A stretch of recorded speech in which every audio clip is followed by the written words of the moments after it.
The final siege that erased a 1,000-year empire.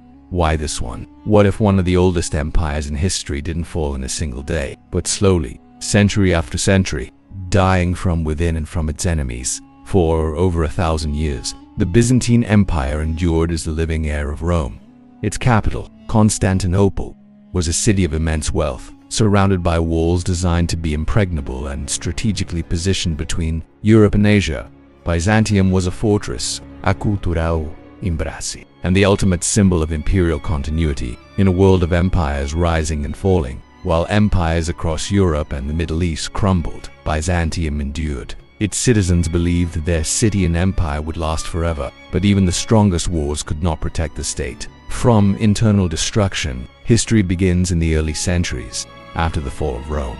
Byzantium, initially called the Eastern Roman Empire, inherited Rome's laws, traditions, and political structures. Emperors had absolute power, but constantly faced threats from ambitious generals, corrupt officials, and courtiers. Political intrigue became a way of life. Emperors were defeated, hidden, exiled, or assassinated. One mistake could mean death or at least humiliation at the hands of the ruler. While emperors played their deadly games, the army felt the strain. Taxes grew heavier, public discontent increased, and loyalty to the throne weakened. Corruption infiltrated the bureaucracy. As local governors exploited resources and mercenary forces grew in importance, the empire's legendary army, once disciplined and feared, became less reliable. Reliance on foreign mercenaries meant soldiers often fought for pay rather than for the emperor or the survival of Byzantium. Externally, Byzantium faced relentless pressure. The Persians, Arabs, and later Turkish forces constantly tested its borders. Yet through diplomacy, trade, and resilience, the empire survived. Its strategic location on the Bosporus allowed it to dominate trade routes between East and West. For centuries, Byzantium grew economically, culturally, and militarily. Its churches, palaces, and universities served as centers of art, theology, and learning, while its gold coins and goods reached markets across Europe and Asia. Yet, Byzantium's strength was fragile, hidden behind layers of bureaucracy and tradition. The seeds of decline were planted early. Civil wars erupted over succession disputes, pitting brother against brother, general against emperor. These wars were not just internal battles. They weakened the empire's ability to defend against real threats. The treasury suffered as factions raised arms against each other in public. The reason this story matters: the Fourth Crusade in 1204 marked a devastating turning point. Originally intended to recapture Jerusalem, the Crusaders turned on Constantinople, betraying and assaulting the city with unimaginable brutality. Churches were looted, libraries destroyed, treasures stolen, and thousands of citizens killed or enslaved, shattering Byzantium's prestige. Though the empire partially recovered, it never regained its former strength. Its territories fragmented, its economy and its defensive capacity permanently compromised. Meanwhile, new powers grew around Byzantium. The Ottoman Turks, initially one of several Anatolian states, became stronger, more organized, and more aggressive. They adopted Byzantine military tactics, learned from its mistakes, and expanded into formerly Byzantine territories. Each lost province further strained the empire's limited resources. The empire, that once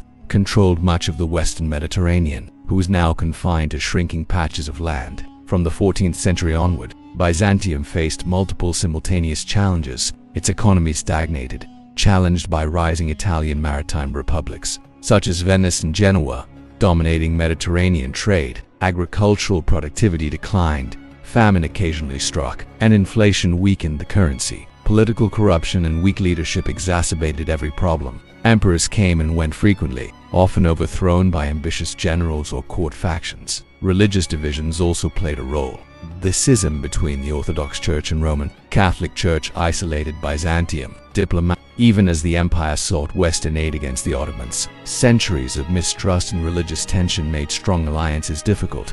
Byzantium's isolation allowed the Ottomans to consolidate power without facing a united European front. Military challenges were equally severe. Byzantine armies were no longer the disciplined legions of old. Mercenary forces, unruly and unreliable, replaced native troops. Defensive strategies relied heavily on the walls of Constantinople, but those walls could only protect the city, not the entire empire. Ottoman forces grew in number and skill, slowly encircling Byzantium, cutting key supply routes and gradually exhausting the empire's resources. The final decades were a desperate struggle for survival. Emperor Constantine Palaiologos, ruling in the 5th-10th century, understood the danger but lacked the resources for an effective defense. Appeals for help to Western Europe were ignored or insufficient. The city's defenders, though brave, were disorganized, poorly equipped, and faced an enemy with superior artillery and manpower. On May 29, 1453, after weeks of siege, Constantinople fell to Sultan Mehmed II. With the fall of the city marked the official end of the Byzantine Empire, and with it 1,000 years of Roman legacy. The walls that had protected the empire for centuries were breached.